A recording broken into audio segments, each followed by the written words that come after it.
Right, so a very warm welcome everyone to this webinar, which is part of the Institute of Health and Wellbeing's Morris Block lecture series.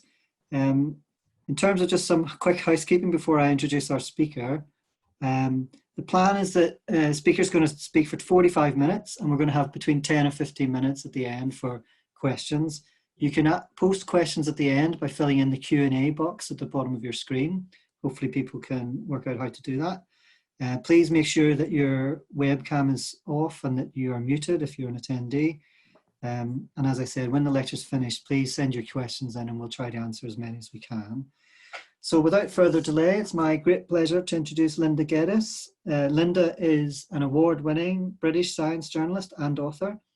She spent 9 years working at New Scientist magazine as a news editor, as features editor and a reporter, and still remains a consultant to New Scientist today. Linda has received numerous awards for her journalism, including the Association of British Science Writers Award for Best Investigative Journalism. And her most recent book that we're going to hear a little bit of this afternoon is called Chasing the Sun, The New Science of Sunlight and How It Shapes Our Bodies and Minds, and it looks like that. And this book explores the significance of sunlight, from ancient solstice celebrations to modern sleep labs, and the impact this has on public health in light-polluted cities, as well as the importance of excessive exposure to bright lights from devices. So this talk will focus on how public health can address this issue to improve population health and well-being. So without further delay, thanks Linda for agreeing to be our speaker today, and over to you. Thank you very much, and I'm sorry I can't actually be in Glasgow to do this lecture, but we'll do our best. So Florence Nightingale wrote that it's the unqualified result of all my experience with the sick that second only to their need of fresh air is their need of light. And what hurts, that after a close room, what hurts most is a dark room, and it's not only light, but sunlight that they want. Florence Nightingale is often referred to as the founder of modern nursing. She rose to prominence during the Crimean War, where she was a manager and trainer of nurses and organised care for wounded soldiers. And Florence Nightingale didn't know what sunlight does to us in any kind of molecular sense. People didn't know back in the 19th century. But she simply observed that her soldiers, her patients, did better if they saw the sun compared to if they spent their days shut away indoors. And she also observed how they'd often lie in their beds turning and facing towards the window, almost growing towards the light, just like plants do. And even when doing so was painful for them. And she believed that the morning sun and the kind of lunchtime sun was the most important. And she recommended that nurses tried to get patients out of their beds to at least go and sit by a window or get outdoors if at all possible. Sorry, I'm double screening here. I think it's a lesson that we do well to remember today, particularly with so many of us shut away on coronavirus lockdown right now.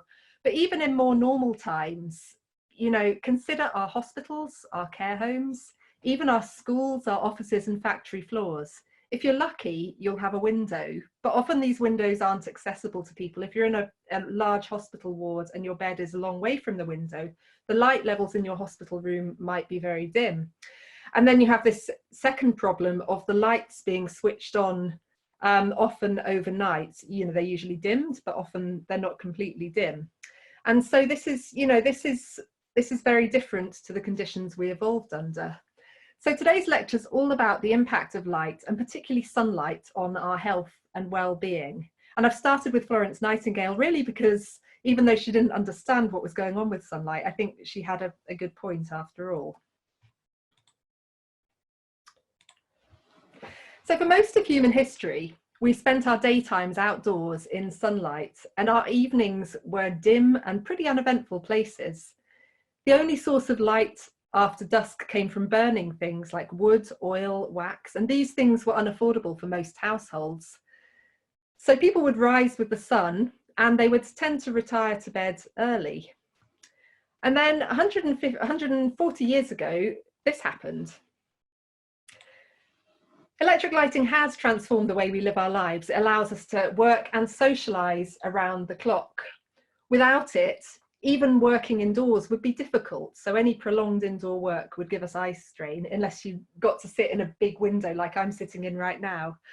And our evenings would be pretty dim. So I think, you know, electric lighting has a lot going for it, but it also has a dark side.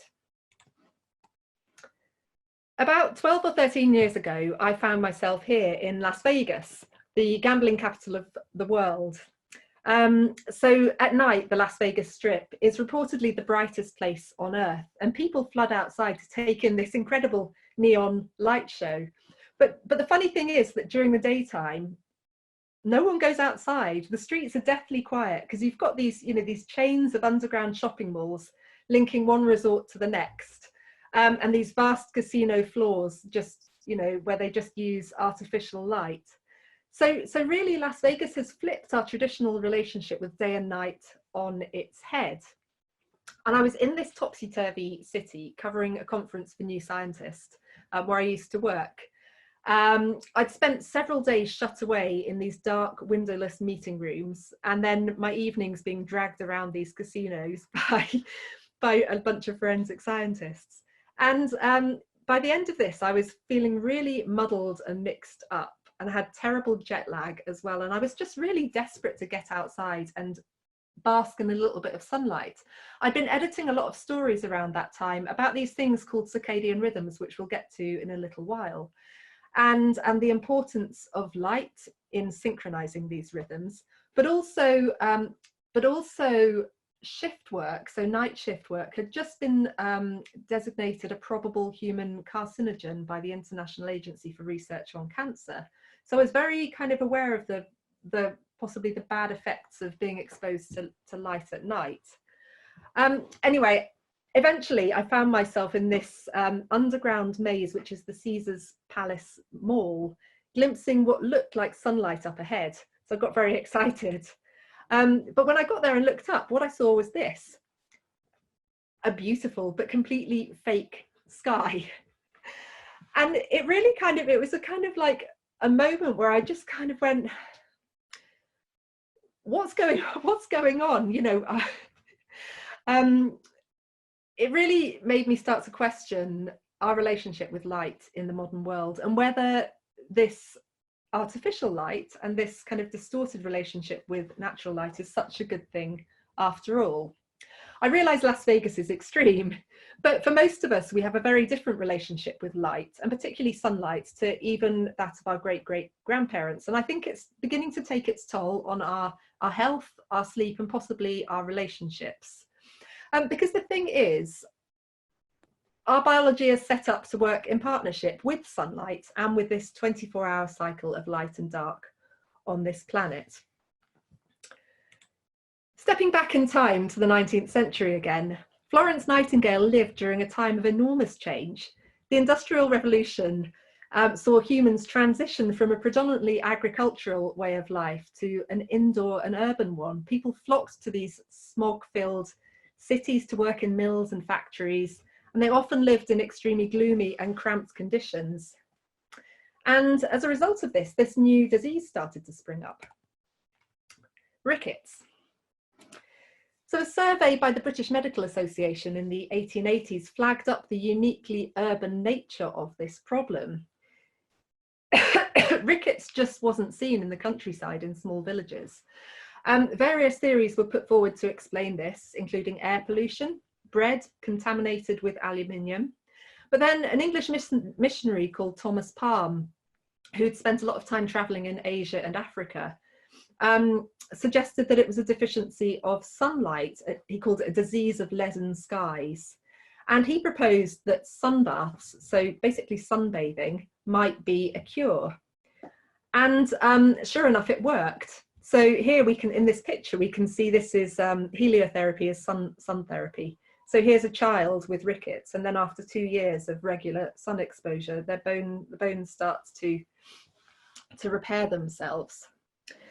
So, you know, in the 1880s, people didn't know what the mystery thing in sunlight was that that strengthened bones, but in the 1920s they discovered what it was. It's vitamin D. So vitamin D regulates the amount of calcium and phosphorus in our bones and teeth, making them strong and healthy. But this is by far this is not the only thing that sunlight can do, or even vitamin D. So one other thing it does is sunlight kills bacteria. In the 1870s, two British scientists made this discovery because they took these test tubes of sugary water, and they put them in a sunny windowsill, and they covered one of them up with lead to prevent any sunlight getting to it, and left the other test tube on the windowsill for about a month. Then they came back and looked at them, and they removed the lead sheet, and they saw that this test tube that had been covered up was cloudy and it smelled disgusting, whereas the tube that had remained exposed to sunlight was clear and as it was at the beginning. And they went on to discover that the reason was that sunlight kills bacteria. The first practical application of this interesting discovery was the use of sunlight, and then later electric UV light, to kill the bacterium that causes tuberculosis of the skin. So this man here, Niels Finsen, was a Danish scientist who discovered this, and he built these bizarre looking contraptions.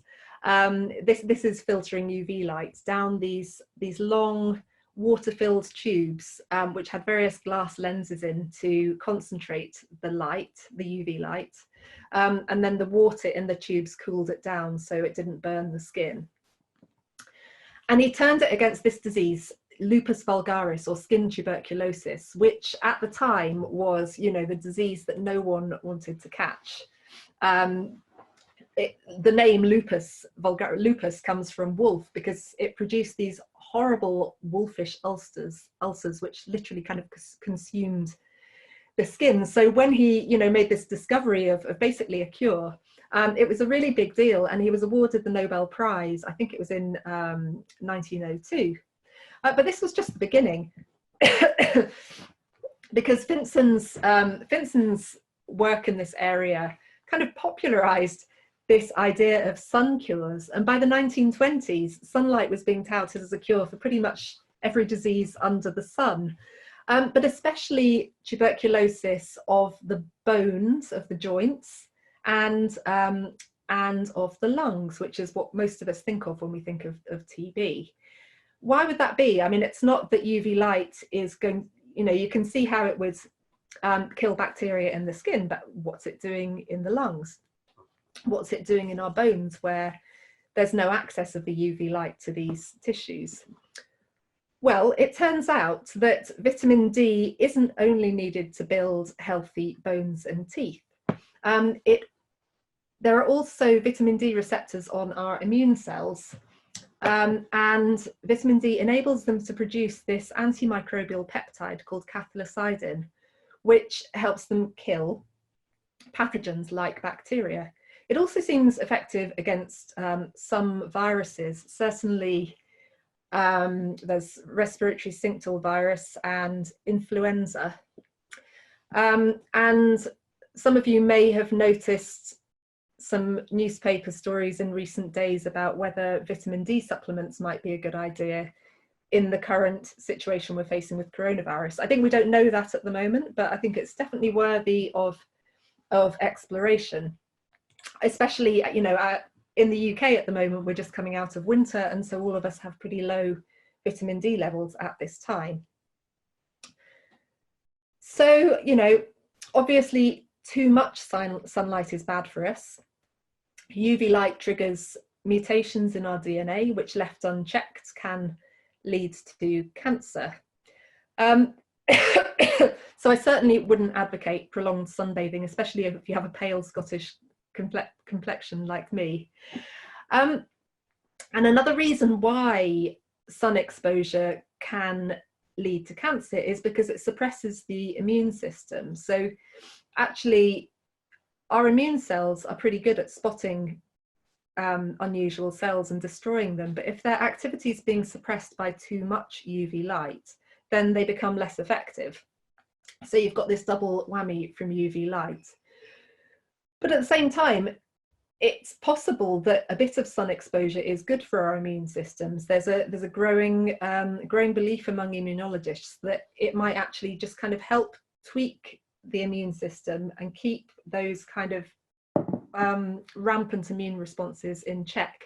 So it's currently actually being explored as a possible, so vitamin D, but also UV light is currently being explored as a potential treatment for multiple sclerosis, which is an autoimmune disease where our immune cells attack our own body tissues.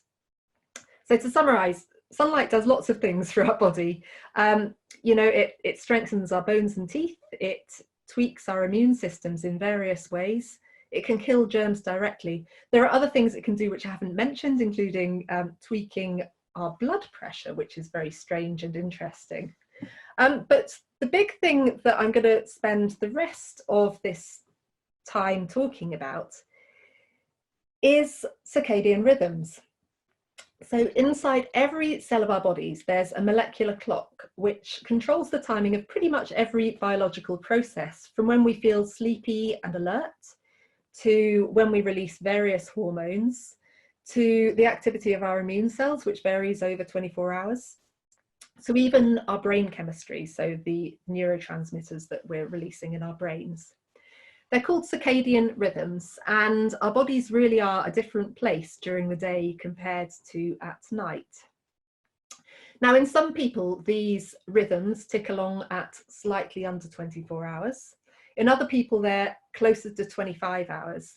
And yet all of us manage to stay synchronized with the time of day outside. You know, most of us tend to feel sleepy at about the same time each night, and we tend to wake up more or less at the same time each morning. How can that be? Well, the answer is light. So when light hits a subset of cells at the back of the eye, just behind the rods and cones that allow us to see, it's like pushing the reset button on a stopwatch. Those eye cells, they're called, it's got a very long name, intrinsically photoreceptive retinal ganglion cells. Those eye cells speak to a tiny little patch of brain tissue called the suprachiasmatic nucleus, which acts as the body's master clock. And then it sends messages to all those other little clocks around the body in every organ and tissue, keeping them synchronized to the time of day outside as well. But actually, when you see that light is important, because it can affect the timing of our clocks in another way. Most people will identify as either larks or night owls. People who like to wake up early, or who just can't really stand the mornings and like to stay up late. These things are largely determined by our genetics, but light can influence them as well. So if you see light early in the morning, it makes you more larkish. Whereas if you see it in the evening, or especially at night, it pushes your clocks later, making you more of a night owl. And that's fine if you can choose when you get up to go to work or school the next morning. But if you can't, and you stay up late because you don't feel tired until later, it can mean that you cut short your sleep.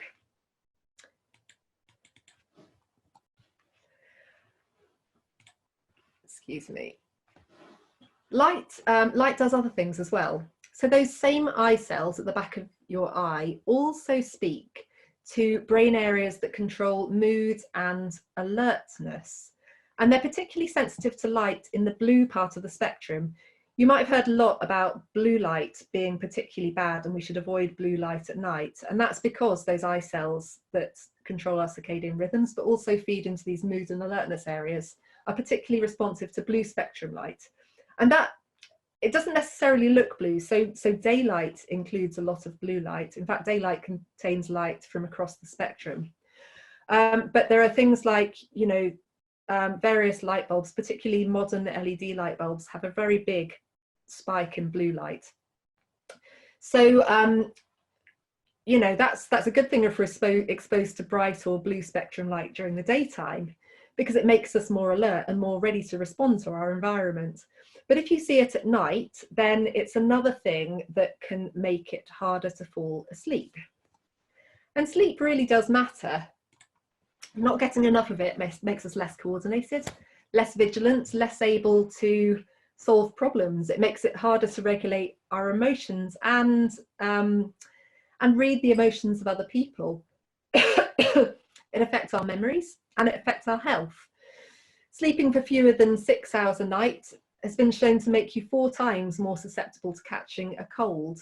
And then longer term, chronic sleep deprivation has been associated with pretty much every non-infectious disease going, including Alzheimer's, cancer, type 2 diabetes, heart disease. It also affects our relationships. People who routinely get fewer than 6 hours of sleep per night have been shown to display more unethical or deviant behavior in the workplace. That could be being mean to your co-workers or employees, or taking credit for other people's work, or falsifying receipts. So, you know, that unpleasant manager, you know, might be a nicer person if they only took sleep a little bit more seriously. So how can we forge a healthier relationship with light? Well, when I was researching my book, Chasing the Sun, I decided to find out what would happen if I reverted to this more traditional relationship with light.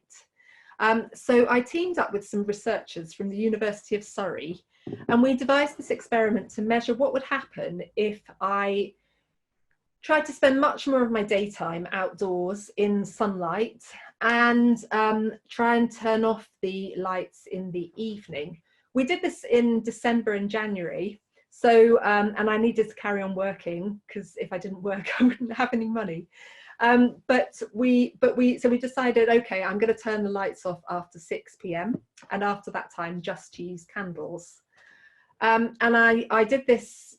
I wore this, I mean, you can just about see on this picture, actually, I wore this watch on my wrist called an ActiWatch, which measured my light exposure, but also it's a bit like a Fitbit, so it can kind of track your sleep and work out how much sleep you're getting and that kind of thing.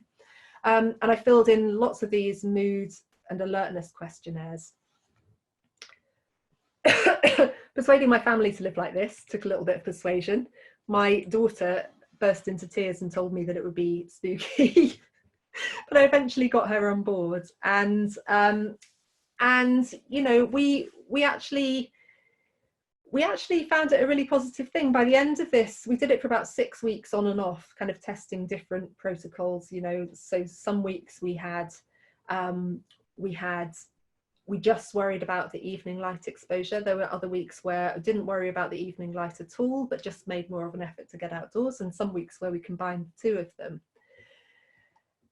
And, you know, it created some challenges. So cooking in the dark was a bit hazardous, particularly chopping onions. But it also had lots of benefits. So my husband said that conversations felt more intimate when they were conducted by candlelight. We had a New Year's Eve party where a load of friends came over to hang out with us in the dark. And they also commented on the relaxed atmosphere and how nice it felt actually to be sitting around by candlelight. Also, we didn't measure this, but we had a load of children in our house that night as well, and we had to put them to sleep outdoors, and they were all asleep by like 9 o'clock, which is, you know, if anyone has young children, you'll know that that is basically unheard of. Spending more of my daytime outdoors was really another revelation for me. As I said, I'm a journalist, I work, and I need a desk and a computer screens, and it was December, so I couldn't switch to working outdoors all the time like an agricultural worker. I needed to be indoors, but I did what I could. So one of the main things I did was I switched my indoor exercise for the outdoor equivalent. So this is my local park. These are my kettlebells, and I'd go out there at 7 in the morning, or 7, well, what time did it get light in December? 7:30 or 8 o'clock. And actually I really enjoyed seeing the sunrise. I still do it. I meet a friend on Fridays, or I did until the lockdown, and we work out at 7 in the morning and see the sunrise, and it's a really lovely way to start the day. And it really did change me. So once a week we measured when I started to release this hormone called melatonin, which which is released under the control of the circadian clock. And so measuring what time you start to release this hormone can give you a really good indication of what time your internal clock thinks it is. And what we found was that on the weeks where I turned off the lights at 6 o'clock, or I combined this with getting more daylight, the timing of those internal clocks shifted 1.5 to 2 hours earlier. So I was becoming more larkish. This has also been seen, there's some American researchers who've sent groups of people camping to look at what happens to their circadian timing, and they found a similar thing. If you spend your daytimes outdoors in bright sunlight and you reduce the amount of light you see in the evening, you become more larkish. But I think that's really important because it suggests that, you know, you don't necessarily need to completely give up on artificial light at night, not watch television, not use your smartphone, if you can spend more of your daytime outdoors. Obviously, this was a study of just me, but it has been seen in larger and more carefully controlled studies as well. So one of them found that on average, office workers who were exposed to more daylight, especially in the morning, took 18 minutes to fall asleep at night on average, compared to 45 minutes for those who spent their mornings in dim light. They also slept for about an extra 20 minutes longer each night on average and had less disturbed sleep. And there's even actually some evidence that being exposed to bright or blue enriched light in the morning can buffer your body clock against those effects of artificial light at night. So it stops that shift towards later sleep timing that most of us are probably actually experiencing. We're probably all a little bit more larkish than we think. Oh, that's the other thing. So they also looked at depression scores. So these people weren't clinically depressed, but every day they had to fill in a mood questionnaire, just like I did. And they saw that they scored lower on this self-rated scale of depression.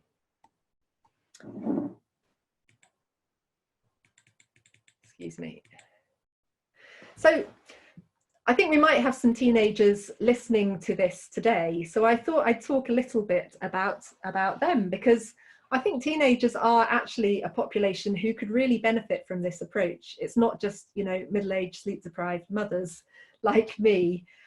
Children naturally become more owlish as they approach adolescence. It's just something that happens. We don't really understand why. But, you know, asking a teenager to get up for school at 7 in the morning is like asking me to get up at 5 a.m. It's that extreme, the shift towards more owlishness. So no wonder they don't want to do it. But what it often means is that because they don't feel tired until later, they can't fall asleep till later, and then we're still asking them to get up for school the next day, and that means that they're kind of chronically sleep deprived. So one solution might be for secondary schools to shift their start times later. This has happened a lot. This has been happening a lot in the US in recent years, and it has, you know, it's pretty much widely accepted now that teenagers should not be starting school at 7:30, which is what they used to do in the US. But, you know, and kids report, you know, feeling better, feeling less tired, actually getting more sleep, because they've realized how much better they feel just getting that little bit of extra sleep by starting school later. And then apparently some of them are even starting to go to bed earlier voluntarily, because they've just realized how much better they feel when they're getting a proper night's sleep. What about in the UK? I mean, our schools, you know, start at sort of 8:30, 9 o'clock-ish.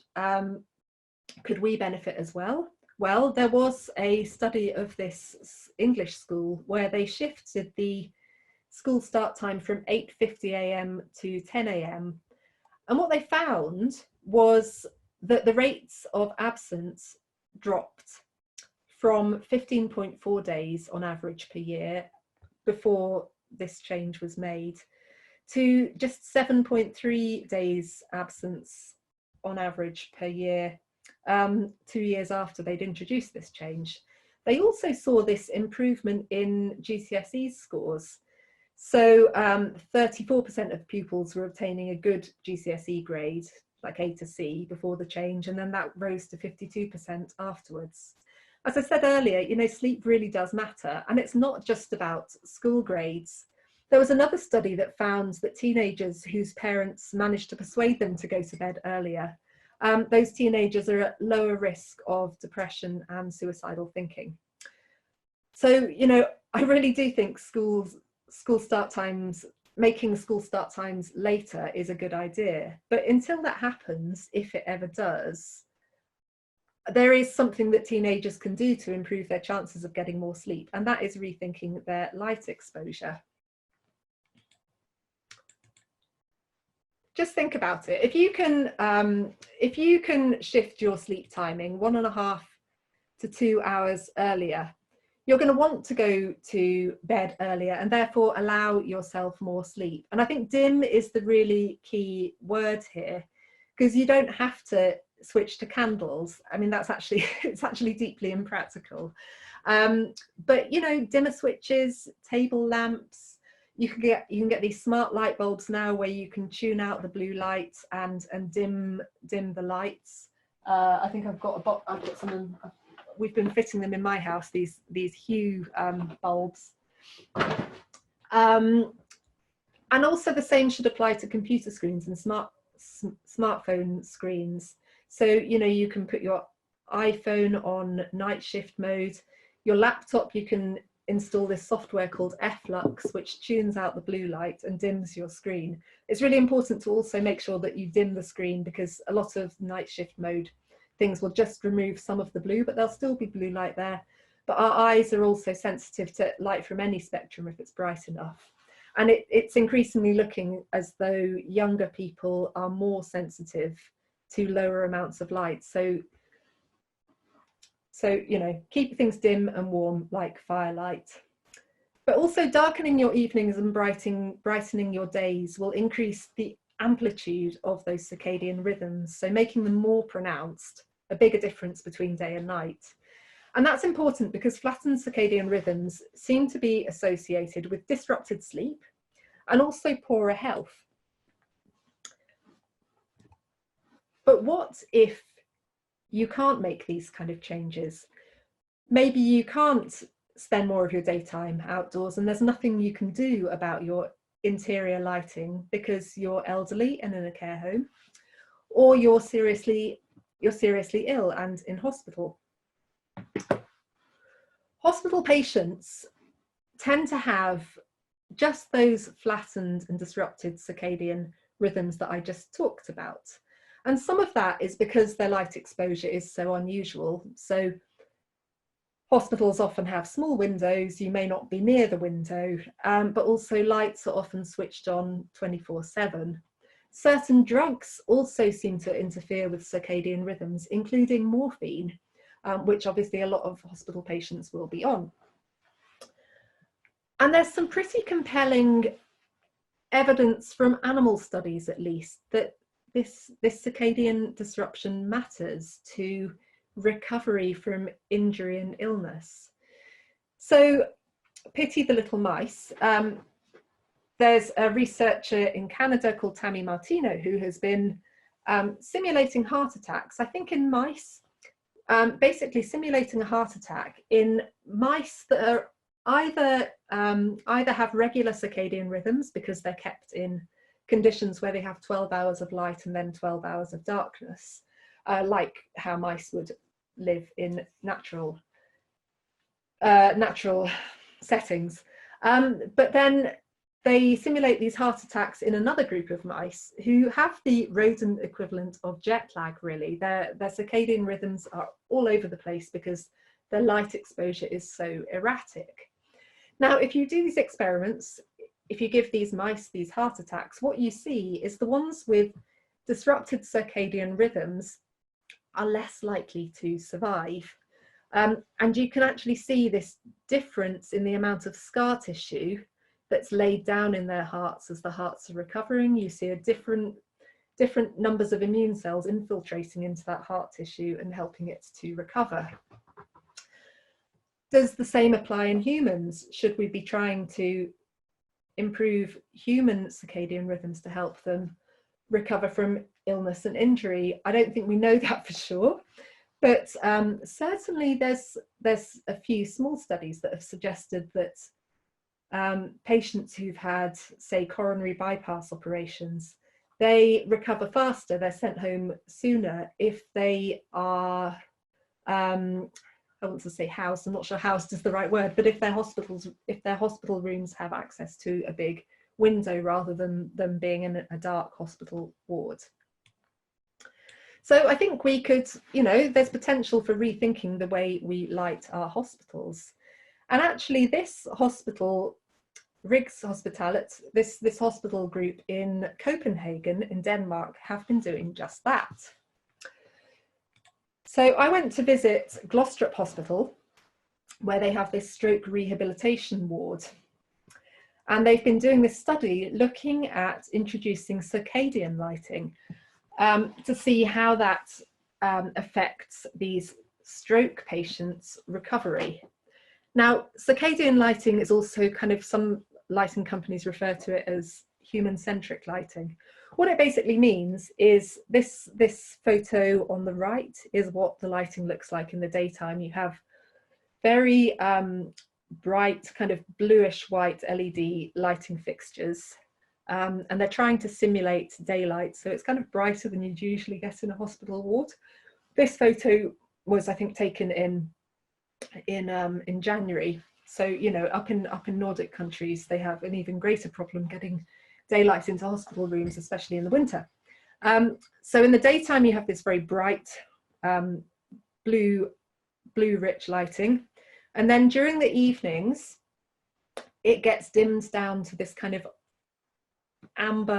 warm amber light. They tune out the blue and they make it dimmer and dimmer. And then overnight, most patients are housed in darkness. But if a nurse or doctor has to come in to take readings, do any monitoring, or if there's an emergency, the emergency lights are also this amber colour. So you have less disruption to their circadian rhythms and sleep.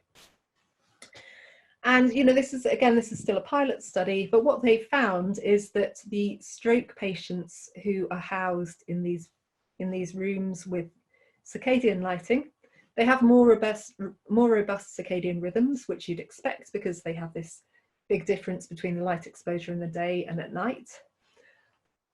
Stroke people in the immediate aftermath of a stroke are at high risk of depression and fatigue, but these patients kept in the circadian lighting rooms seem to fare better. And in fact, they're often given antidepressants, and the effect of changing their lighting and strengthening their circadian rhythms is comparable to giving them antidepressants.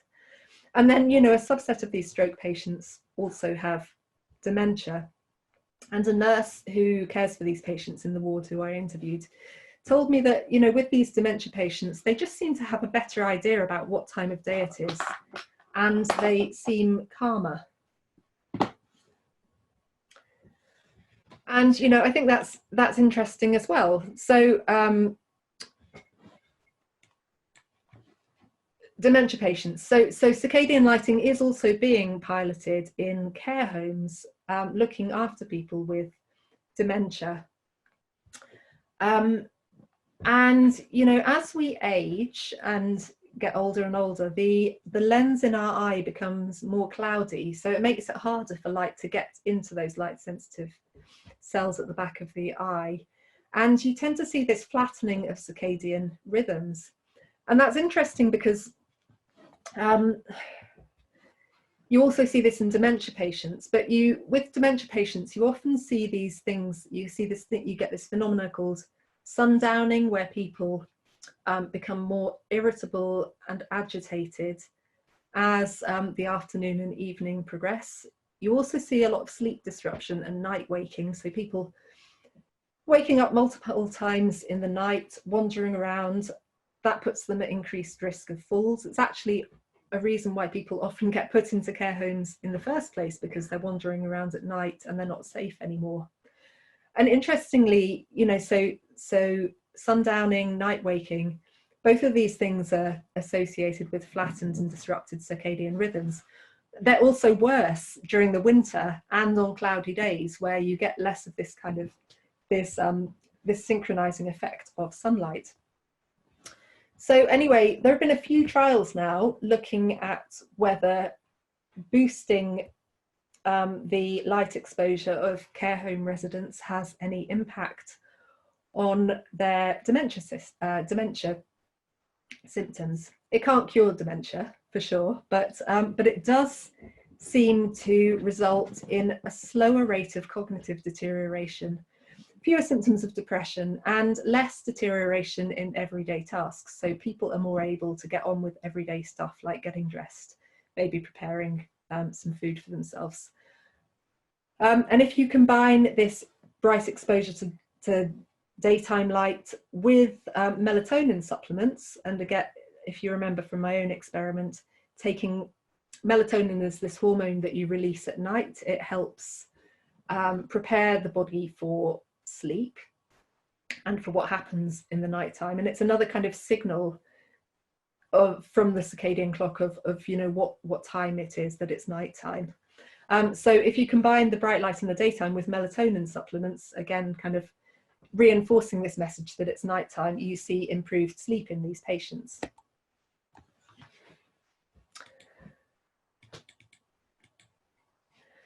There's a growing interest in the link between disrupted circadian rhythms and mood disorders like depression and bipolar disorder as well. And I think Danny may talk about this afterwards, because I know he's very interested in this. So when I was researching my book, I visited this hospital in Milan where they've pioneered the use of this thing they call triple chronotherapy. And what this is they're combining light therapy, so exposing these patients with really severe bipolar depression.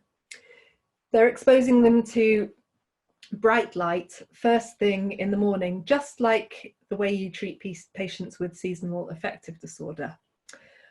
So they get exposed to bright light first thing in the morning to advance their circadian rhythms, make them more lark-like, and also increase the amplitude of those circadian rhythms. They're also depriving them of sleep, which may sound completely mad for patients with depression, and they're treating them with lithium.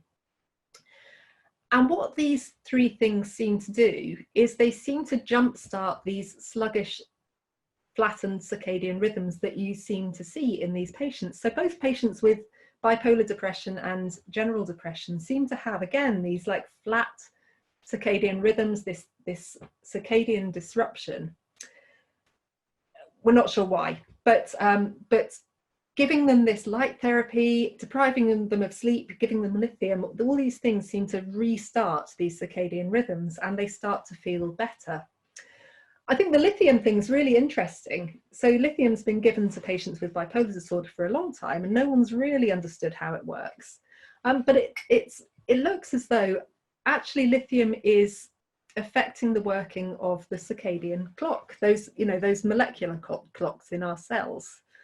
So it seems to be boosting the expression of this protein called PER2, which is a kind of fundamental cog in the wheel of the circadian clock in these cells, which I think is fascinating. And there's also some evidence actually that SSRI antidepressants are impacting the workings of circadian clocks in our brain cells as well. So studies of chronotherapy for mood disorders are ongoing. I think there's one happening in London at the moment. And I think interest in circadian rhythms is only likely to grow in the coming years, especially with the Nobel Prize having recently been awarded to the scientists who actually unpicked the working of these circadian clocks in our cells.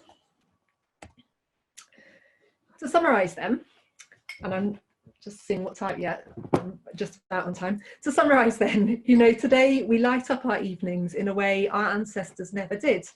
And we also spend approximately 90% of our lives, more in the current climate, but we spend approximately 90% of our lives indoors where it may be bright enough to see, but even on an overcast winter's day, it's often 25 times brighter outdoors than it is inside.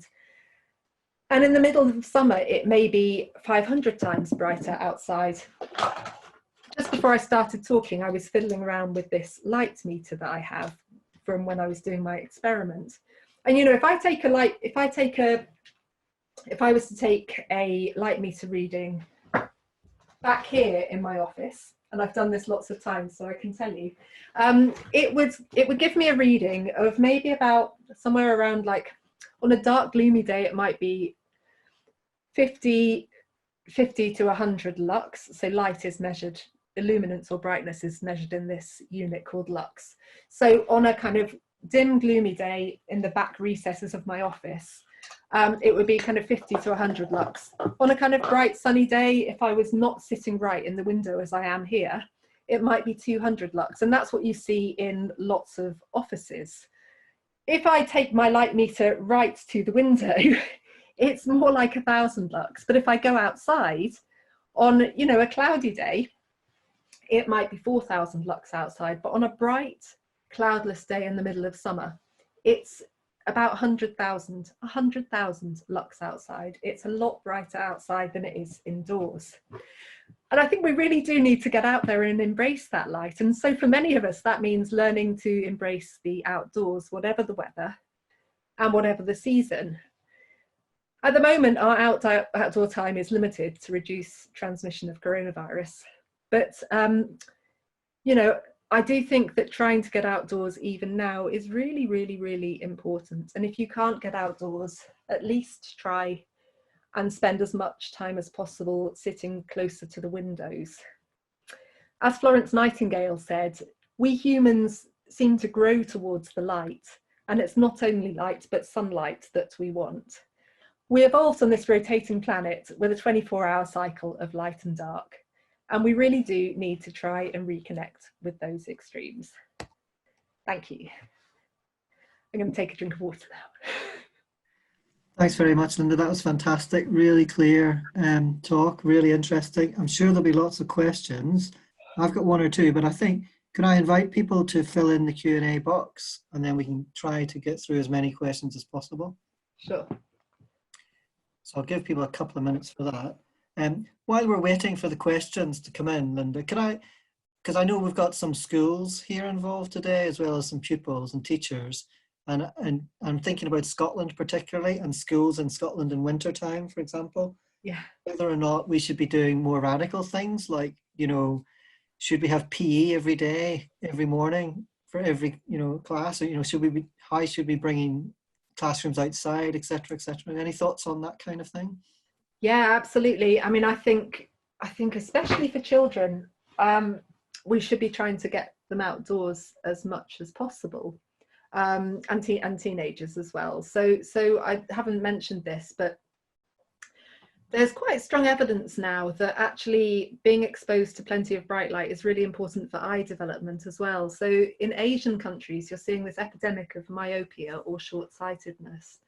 And it's the most likely culprit seems to be that children are not getting outdoors enough. Like if you look at studies in animals, you can see that if the infants are kept in dim light, like indoor light, and they don't get outside, their eyeballs elongate, and that's what causes myopia.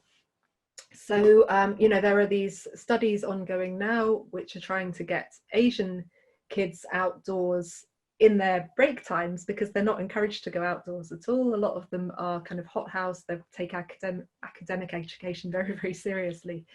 But, you know, to try and reduce these rates of short-sightedness, this is what's being explored. In Sweden, I visited a school in Malmo in Sweden where, you know, that's on a very similar latitude. I think Malmo's on the same latitude as Edinburgh.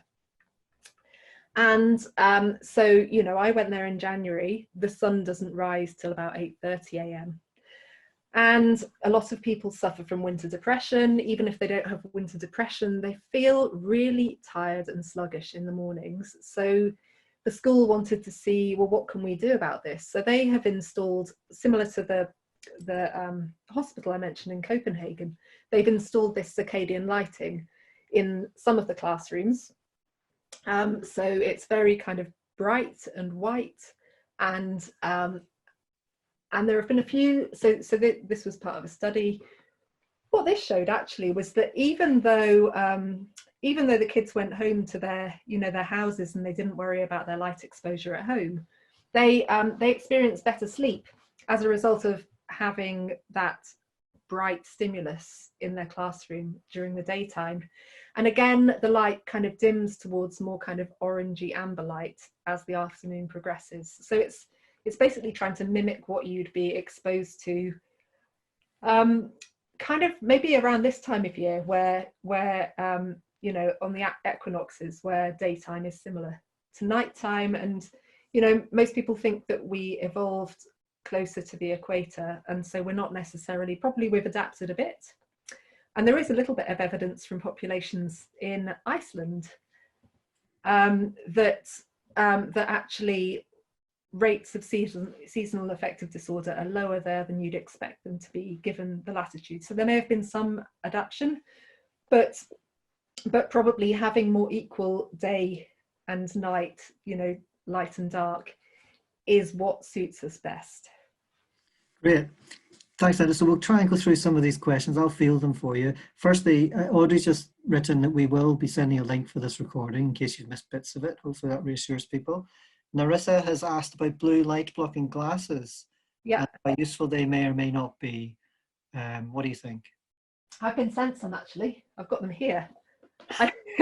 So I think so for anyone who has not seen blue blockers, they look like this. So they're actually red, but they block out the blue light. I mean, I think it's an interesting idea. I think if you really can't dim your lights in your house, then fine.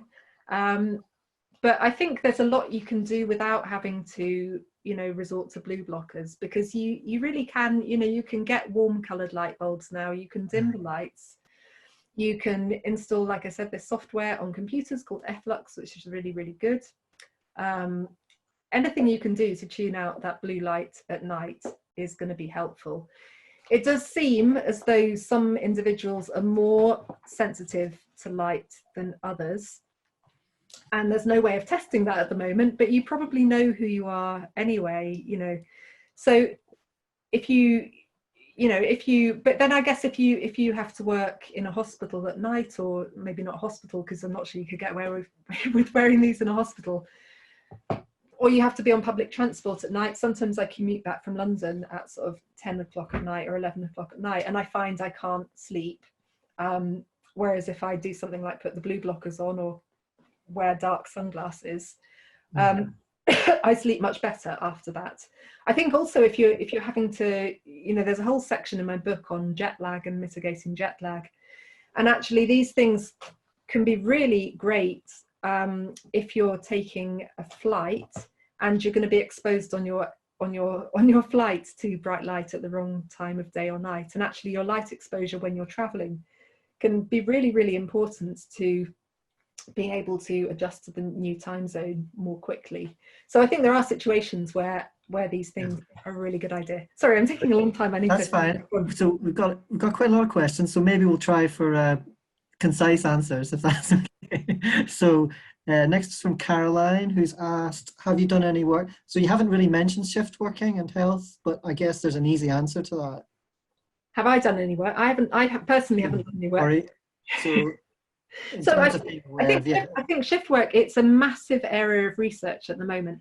One thing I haven't mentioned is that there's another thing that can affect the timing of our clocks, and that's meal times. So when we see, if we see light at night, that shifts the timing of our clocks.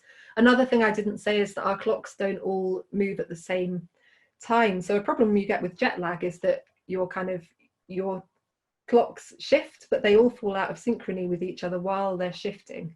So if you're working rotating shifts, you've got this problem of your rhythms all trying to kind of lock onto the new time zone effectively, and they all fall out of synchrony with each other. But also when you eat meals, that also seems to shift the timing of particularly the clocks involved in digestion, so in your liver, in your fat cells, in your muscle, in your pancreas, and all that kind of thing.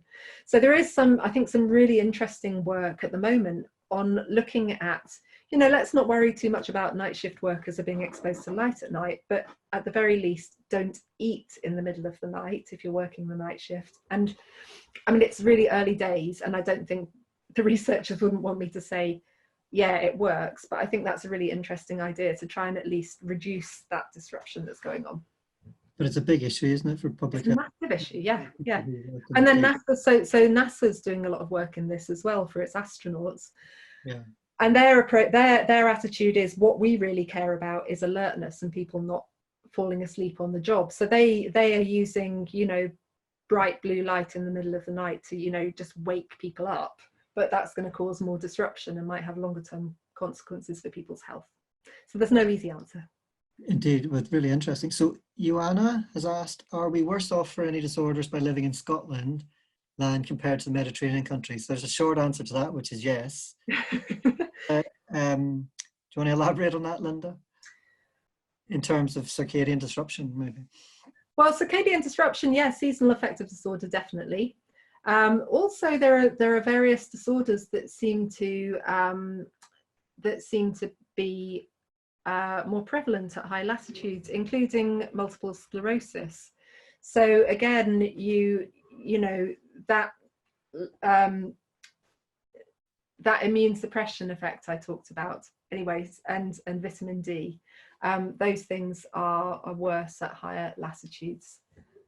Yeah, and I often wonder, even things like alcohol use and whether risk-taking behavior and, self-medicating mood problems, whether it's easier to do that. It's easier to do that when you've got sunshine, for example, whereas if you don't, it involves lifestyle changes, doesn't it, as well, when you live in different types of climate and sun exposures.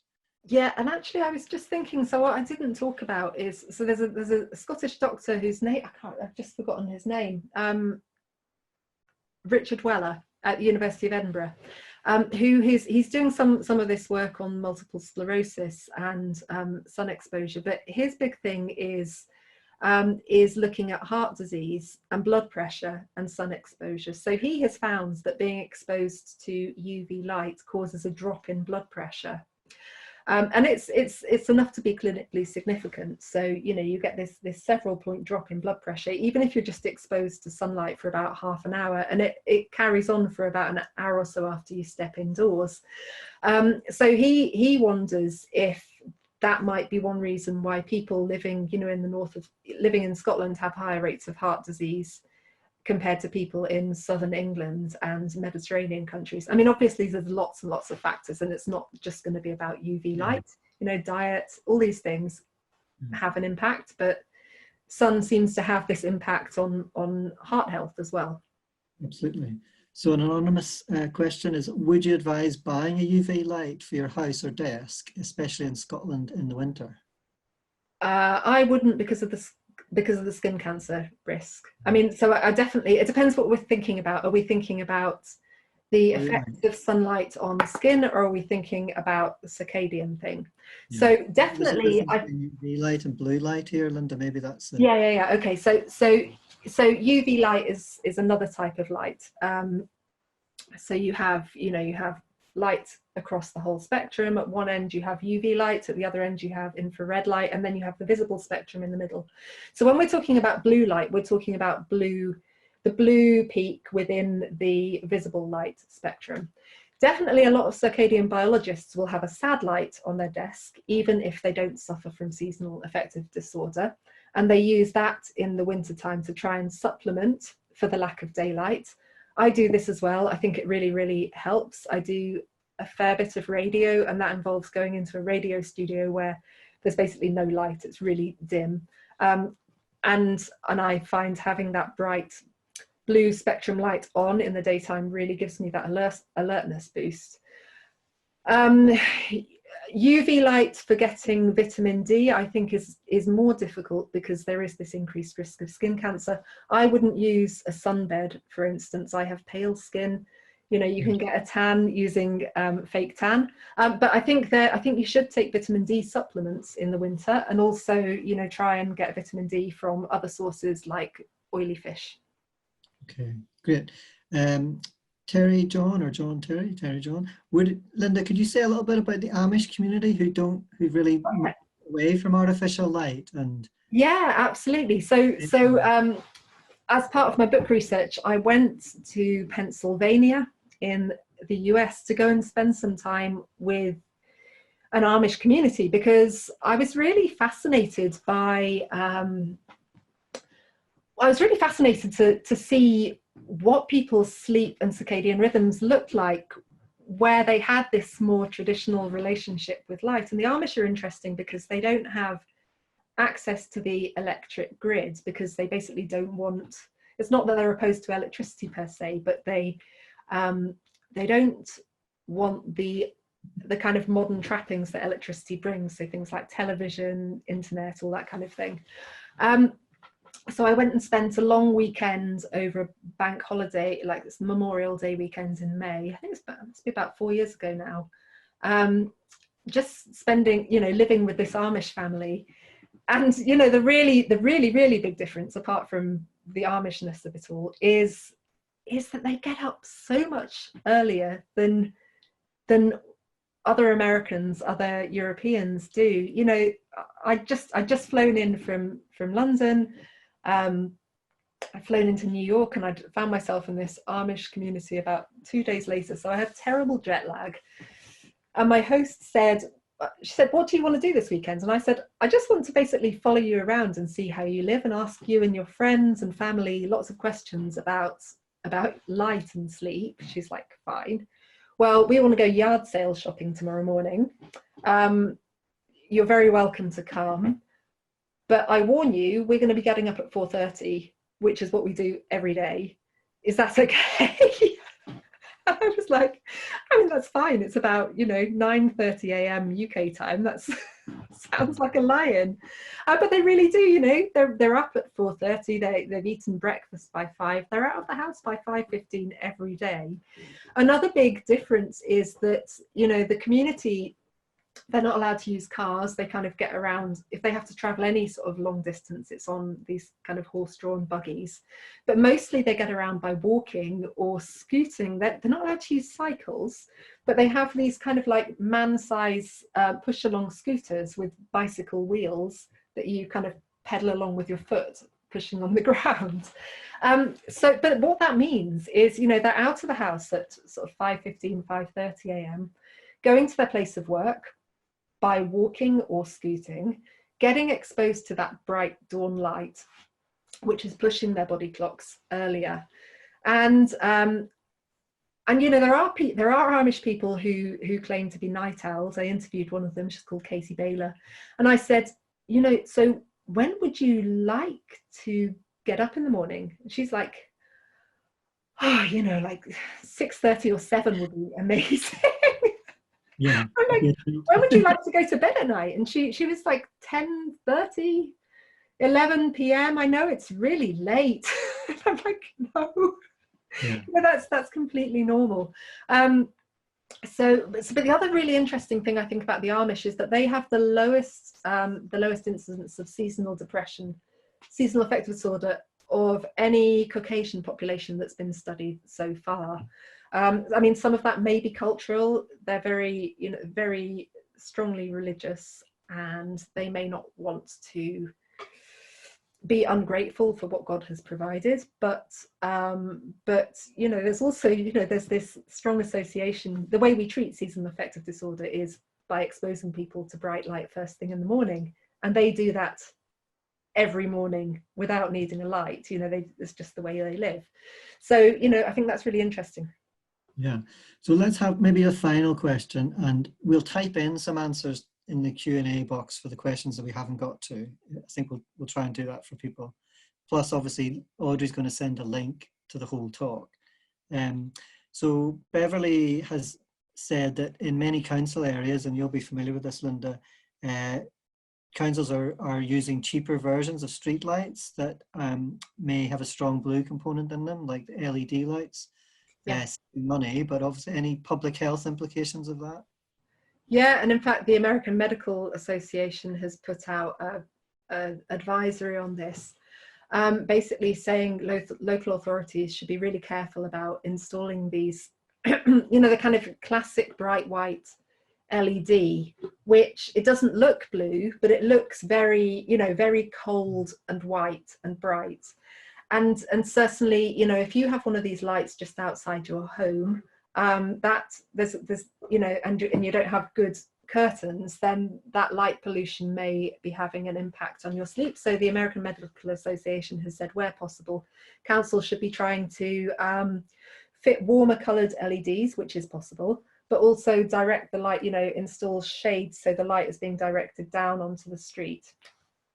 And it can work. So in, you know, Moffat in southern Scotland is European, what's it called? It's the first dark sky town in the world, I think. And I visited there, and you can see, you know, they have LED lighting outdoors, but it's all, you know, it's all got these shades to focus it very, you know, just focus it down on the pavement directly below it. And if you step off a main street, it's, you know, you're in inky blackness immediately, and you know, the stars there are amazing.